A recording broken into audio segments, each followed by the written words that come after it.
Hi all. டெய்லரிங்கில் வந்து நிறைய daily usages materials வந்துகிட்டே இருக்குது. அந்த விதத்தில் இப்போது எல்லாருக்கும் ரொம்ப பெனிஃபிட்டாக இருக்கிற டெய்லர்ஸ் சாக் பென். ஸோ இது வந்து அயனிங் சாக் பென் சொல்லுவாங்க. இது பார்த்திங்கன்னா ஸ்டிக் பென் மாதிரி வரும். நீங்கள் ஸ்குவைஸ் பண்ணி நீங்கள் எடுத்துக்கலாம்.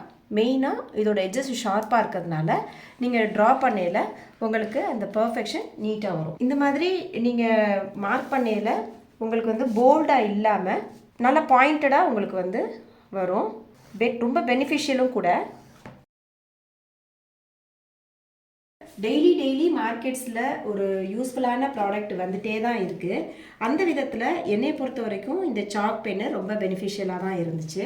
நீங்கள் நார்மல் சாக்கில் யூஸ் பண்ணியிருந்தீங்கன்னா உங்களுக்கு டஸ்ட்லாம் வரும் இல்லையா? ஸோ அதுவும் இல்லாமல் ரொம்ப வந்து சீக்கிரமே அழிஞ்சு போயிடும். பட் இந்த மாதிரி நீங்கள் யூஸ் பண்ணல. மெயினாக வந்து இது வந்து பாயிண்டடாக இருக்கும், அதே நேரத்தில் டஸ்ட் ஃப்ரீயாகவும் இருக்கும், உங்களுக்கு கம்ஃபர்ட்டாகவும் இருக்கும். ஒரு பெண்ணை நீங்கள் பிடிச்சி பண்ணுற மாதிரி. இன்னும் டெய்லரிங் மெட்டீரியல்ஸ் நிறைய அப்டேட்டடாக நம்மளோட சேனல்ஸில் வரப்போகுது. உங்களோட ஃப்ரெண்ட்ஸ் ஆஃப் ஃப்ரெண்ட்ஸுக்கு இந்த வீடியோஸை ஷேர் பண்ணுங்கள். தேங்க்யூ.